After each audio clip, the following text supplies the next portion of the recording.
The elevator doors kept trying to close, but the sensor kept catching the toe of Marcus Reed's worn work boot. His phone buzzed again in his pocket, loud enough to feel through the thin fabric of his janitor pants. He didn't look at it. He couldn't. Not with the security guard watching him like he'd wandered into the wrong building. On the other side of the lobby, a grand piano sat under brick lights like it belonged in a museum, not a corporate tower in Midtown Manhattan. A small crowd had gathered, executives with conference badges, a couple of interns filming on their phones, a woman in a cream blazer holding a cold Starbucks cup she hadn't touched in 10 minutes. "Go on," someone said, half laughing. A man in a dark suit, older, silver hair, the kind of calm that comes from never being told no, tilted his head at Marcus. "You clean here, right?" he asked, like Marcus was a piece of furniture that had suddenly spoken. "Play this piano," he said, voice mild and sharp at the same time, "and I'll marry you." The crowd chuckled. The woman in the cream blazer didn't laugh. She looked like she wished she could disappear. Marcus felt heat climb up his neck. He could smell the lemon cleaner on his hands. He could hear the tiny crack in the lobby's air conditioning, the hum of money moving through the building. His phone buzzed again. The screen lit his pocket for a second, unknown number, and then went dark. He didn't want to be here. He had been trying to get to the service elevator to finish the 9th floor before the evening shift ended. But the guard had waved him off and pointed him toward the lobby like he was being called to a stage. Marcus looked at the piano, then at the crowd, then at the man in the suit, and he felt that old familiar thing inside him. The choice between swallowing it and becoming smaller, or doing something that would make people notice him and maybe punish him for it. His throat tightened. He stepped forward anyway.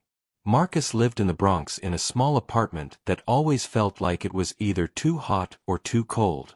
The building wasn't dangerous in the movie way, not gunshots and sirens every night, but in the quiet way where the elevator was out of order more often than it worked and the landlord fixed things only when the city threatened him. Marcus had learned to live with small annoyances because the bigger ones were expensive. He worked nights as a janitor in a sleek building near Central Park. The job came with a uniform that didn't fit quite right and a badge that didn't open any doors that mattered. People didn't look at him, except when they needed something cleaned or moved or quietly erased. He liked the late hours because the building went calmer then. Les pretending. His mom used to say he had working hands, like it was a blessing. She'd worked 2 jobs herself until her knees got bad. Now she lived in a senior apartment in Yonkers, and Marcus checked on her most Sundays if the train wasn't a mess. He sent her money when he could, but, when he could, kept getting smaller. The real problem wasn't that Marcus didn't work hard. The problem was that life felt like a treadmill that sped up whenever he got the hang of it. His rent had gone up again. The MetroCard costs had crept higher.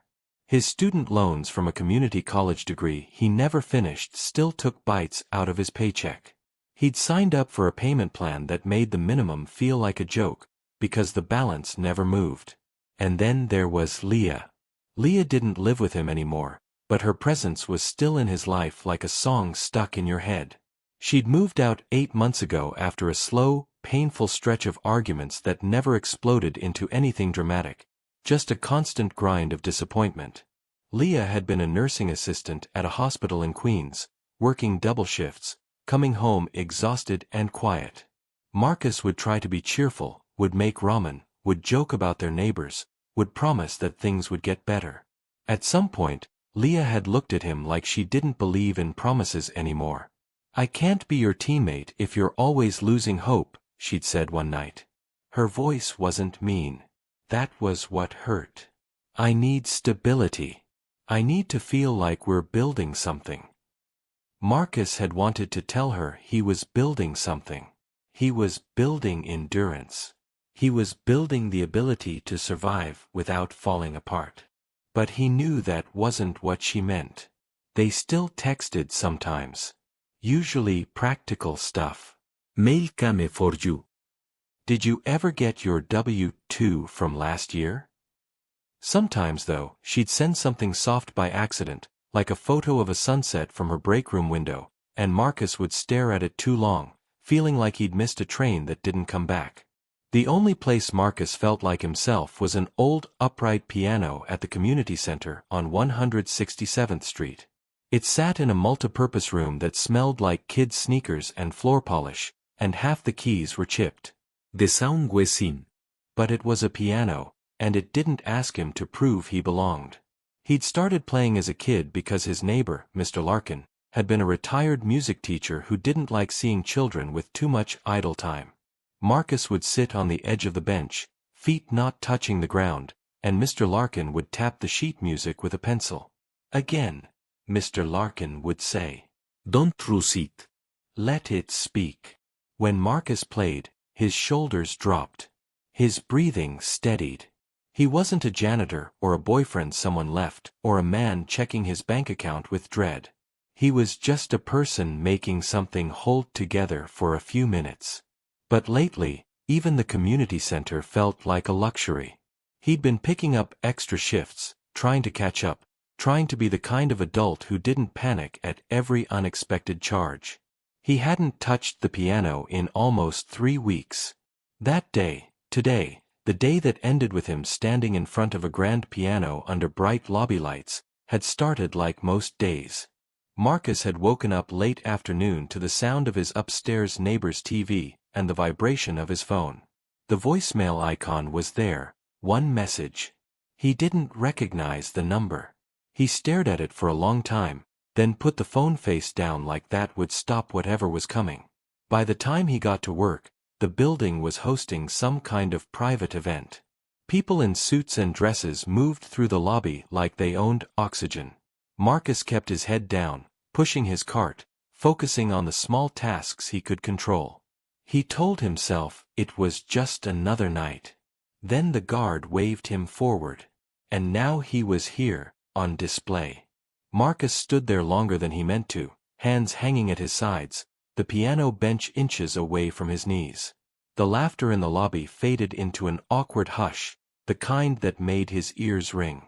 Someone coughed. Somewhere behind him, an elevator dinged. The man in the suit, everyone seemed to know who he was, even without saying his name, smiled like this was all a harmless joke that would make a good story later. Marcus knew that smile. He'd seen versions of it his whole life. It said, "This doesn't really matter." Marcus didn't sit down right away. He looked at the piano first. It was polished so clean he could see his own reflection in the black surface, distorted and stretched. He looked tired in it. Older than his 32 years. His shoulders were slumped from hours of pushing carts and carrying bags that weren't his. "Sir," Marcus said quietly, not to the man exactly but to the room, "I just work here." The woman in the cream blazer shifted her weight. She looked uncomfortable now, like she wished she could say something but didn't know how without making it worse. Her Starbucks cup trembled slightly in her hand. "That's fine," the man said. "We'll work somewhere." He gestured again at the bench. "It's just a piano." That was the thing. To him, it was just a piano. To Marcus, it was a memory of a man tapping sheet music with a pencil. It was his mom humming while she folded laundry. It was the one place where he felt like his thoughts didn't pile up on top of each other. Marcus felt his phone buzz again. This time he pulled it out without thinking. The voicemail icon was still there. One message. The timestamp said it was from earlier that afternoon. He didn't listen to it. Not yet. Something in him settled instead. Not confidence exactly. More like acceptance. He was already here. Already being watched. Already feeling small. Sitting down wouldn't make him smaller. He lowered himself onto the bench. The leather was cool through his thin pants. He placed his hands over the keys and didn't press them right away. He just rested there, feeling the shape of the keyboard, the familiar pattern under his fingers. The room waited. Marcus started with something simple. Not Mozart. Not yet. A slow progression he used to play when his hands were stiff. The sound filled the lobby differently than he expected. The piano was better than the one at the community center. Fuller. Deeper. Each note lingered longer, like it had room to breathe. The chatter didn't come back. People stopped moving. Phones lowered a little. Marcus closed his eyes.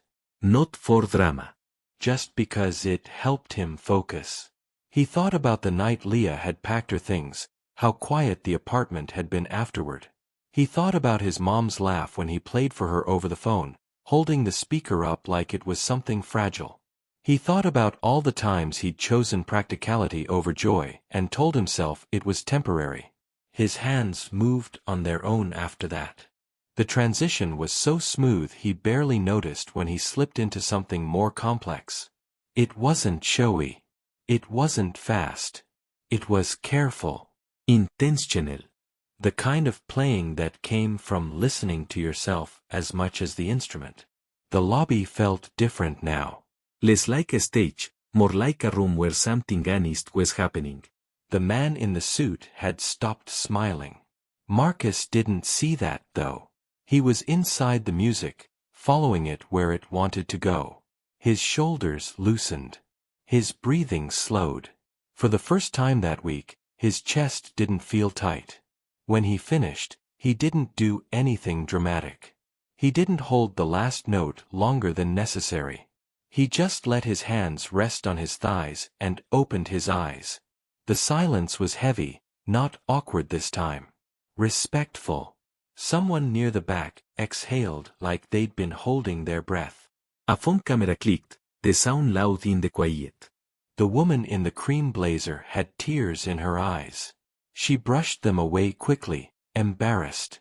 The man in the suit cleared his throat. "Well," he said, and his voice sounded different now. Less sharp. "I wasn't expecting that." Marcus nodded. He stood up, already feeling the familiar pull back to reality. This moment wasn't his to keep. It would become something else as soon as he stepped away.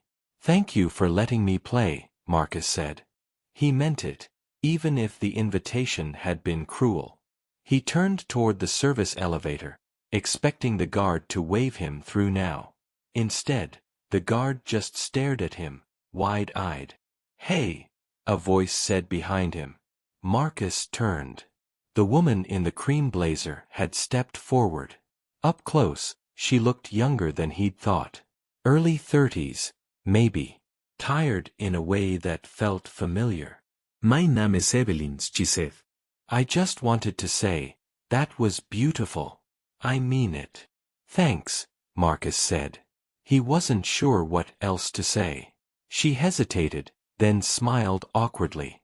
"Do you play often?" "Not as much as I used to." She nodded like that answer made sense. "If you ever play somewhere public, ide come listen." Marcus felt something small and warm at that. Not hope exactly. More like recognition. His phone buzzed again. This time, a text preview popped up. It was Leah. Unknown number, the voicemail said in his mind, but this was familiar. "You should call your mom," the text read. "She tried reaching you earlier." Marcus's chest tightened, but he didn't panic. Not yet. He slipped the phone back into his pocket. "Nice meeting you, Evelyn," he said. "You too," she replied. As Marcus finally stepped into the service elevator, the doors closing with a soft metallic sigh, he felt it, the unexpected connection. Not a miracle. Not a promise. Just the sense that something had shifted slightly. Enough to make him pause before deleting the voicemail. Enough to make him think that maybe, just maybe, there were parts of himself he didn't have to hide to survive. The service elevator hummed as it climbed, the sound dull and familiar. Marcus leaned back against the metal wall and finally listened to the voicemail. "Hey baby," his mom's voice said, a little thinner than usual. "I didn't want to worry you. I had a doctor appointment today. Everything's mostly okay, they say." Just want you to call me when you get this. I miss you. The message ended softly, without urgency, and that somehow made it worse. Marcus stared at his phone like it might explain what "mostly okay" meant. His reflection in the elevator mirror looked steady, but inside, something was wobbling. By the time he got home after his shift, the apartment felt heavier than usual. The silence pressed in on him. He dropped his keys into the bowl by the door and didn't bother turning on the TV. He sat on the edge of his couch, still wearing his work clothes, and finally called his mom back. She answered on the second ring. "I'm fine," she said immediately, like she'd been waiting for the chance to say it. "Really? Just some tests. You know how they like to keep an eye on things." Marcus closed his eyes. "You should have told me earlier. I didn't want you worrying at work." That was always how it went. They protected each other by withholding things. It had worked when he was younger. Now it just made everything feel delayed and urgent at the same time. After they hung up, Marcus sat there longer than he meant to. He thought about Leah's text. He thought about Evelyn's face when she'd listened to him play, like she was seeing something rare but fragile. He thought about the man in the suit, and the way his joke had landed like a test Marcus hadn't agreed to take. He stood up and paced the apartment, the narrow path from couch to kitchen to window worn into him. His phone buzzed again. This time it was Leah calling. He almost didn't answer. "Hey," she said when he did. Her voice sounded cautious, like she didn't know which version of him she'd get. "Hey. I heard about your mom," she said. "She called me by accident first. Said your name and then laughed and apologized." Marcus felt a small, sharp ache. "Is she okay?" "Yeah. She said she is. But you should go see her." "I will." There was a pause. The kind that used to be filled with plans. Dinners. Grocery lists. Arguments about money that ended with them both pretending it didn't matter. "I saw something online," Leah said finally. "Someone posted a video from your building." Marcus's stomach dropped. What kind of video? She hesitated. "You." Playing piano. He sat back down. The room felt suddenly too quiet. "Oh. It's everywhere," she said gently. "People are sharing it like it's inspiring." Marcus laughed short and humorless. "It was a joke. At least, it started that way." "I know," Leah said. "But you didn't look like a joke." That sentence hit him harder than anything else that day. After they hung up, Marcus opened his phone and searched his name. It didn't take long. The clip was everywhere, 30 seconds of him sitting at the piano, his uniform visible, his face serious and calm. Comments scrolled endlessly. Some were kind. Some were gross. Some argued with each other about what it meant. He turned the phone face down. 4 years, Marcus had learned how to stay invisible. How to do his job without attracting attention. How to keep his dreams small enough that they wouldn't hurt when life brushed past them. Now attention had found him anyway, and it felt overwhelming instead of validating. The next day, his supervisor pulled him aside. Not angry. Not impressed. Just careful. "Building management doesn't love surprises," she said. "They're not mad. They just want things predictable." "I didn't plan it," Marcus said. "I know." She sighed. "Just maybe avoid the lobby events for a while." He nodded. That was fair. That was expected. What he hadn't expected was the email waiting in his inbox that night. It was from someone at a small non-profit music school in Harlem. They'd seen the video. They asked if he'd consider helping with evening classes. Not for free. Not full-time. Just a few hours a week. Marcus stared at the screen for a long time. His first instinct was to say no. He didn't have time. He needed the money from overtime. He didn't want to get his hopes up.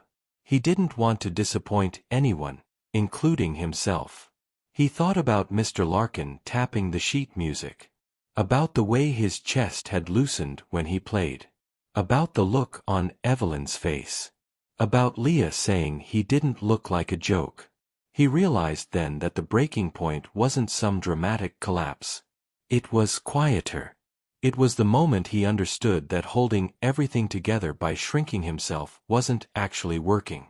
It was just delaying the damage. Marcus typed a reply. Short. Honest. Ide like to talk more. When he hit send, nothing exploded. The world didn't rearrange itself. His bank account didn't magically fill up. But he felt something ease inside him. Just a little. Marcus didn't tell anyone right away about the music school. Not his mom. Not Leah. Not even the guy on his shift who always complained about the vending machines. He was afraid that saying it out loud would turn it into something fragile, like a promise he couldn't keep. The first evening he went to Harlem after work, it was already dark. The building sat between a discount clothing store and a closed nail salon. The sign out front was simple. No fancy branding. Just a name and a phone number. Inside, the hallway smelled like old wood and coffee. It reminded him of the community center from when he was a kid. The classroom had 3 upright pianos lined against the wall. None of them matched. One had a chipped leg. Another had yellowed keys. The third was newer but badly out of tune. A handful of kids sat on folding chairs, some swinging their feet, some staring at their phones like they'd been dragged there. Marcus stood in the doorway longer than he needed to. You must be Marcus, a woman said, stepping out of a small office. She wore glasses on a chain and spoke with the calm confidence of someone used to making things work with limited resources. I'm Denise. We're glad you came. I'm not a teacher, Marcus said quickly. I just play. Denise smiled. That's usually enough. The first class was awkward. Marcus wasn't used to talking while sitting at a piano. He kept apologizing. The kids didn't care. One boy asked him if he was the guy from TikTok. A girl with braids asked him why his hands moved like that when he played. Marcus answered honestly. He didn't know. They just did. He showed them how to find middle C. He let them make noise. He told them it was okay if it didn't sound good yet. When he left that night, his feet hurt and his throat was dry, but he felt lighter than he had in months. Life didn't suddenly become easier. Marcus still worked his janitor shifts. He still checked his bank account too often. His mom still had appointments that made him nervous. But now, once or twice a week, he went somewhere that reminded him why he kept going. Leah noticed the change before he did. They met for coffee one afternoon near her place. Nothing dramatic. Just 2 people who still knew each other well enough to talk without pretending. You seem steadier, she said, stirring her drink. Not happier, exactly. Just more like yourself. Marcus thought about that. I think I stopped waiting for permission. She nodded slowly. I always knew that part of you was there. They didn't get back together. Not right away. They didn't make promises. But when they hugged goodbye, it didn't feel like an ending anymore. It felt like something left open on purpose. The video kept circulating for a while, then faded like most things online do. Marcus never met the billionaire again. The joke never got an apology. And somehow, that was okay. The moment had passed, but it had done its work. One evening, months later, Marcus sat at the old upright piano at the music school after everyone had left. The building was quiet. He played softly, not for an audience, not for a camera, just for himself. He thought about how close he'd come to ignoring that voicemail. About how easy it would have been to laugh off the piano and walk away unchanged. About how many times he'd told himself survival was enough. The small win wasn't fame. It wasn't money. It was the decision to take himself seriously, even when the world didn't. Markus lagt up and stepped out into the cool night air. The city moved around him like it always had. Cars passed. People hurried. Somewhere, someone was probably scrolling past an old video without stopping. He put his hands in his pockets and started toward the subway, tired but grounded. Sometimes, he realized, life doesn't change because someone finally sees you. It changes because you stop pretending you're invisible. And maybe, if the story resonated, someone else would recognize that moment in themselves too, and decide to take one small step forward.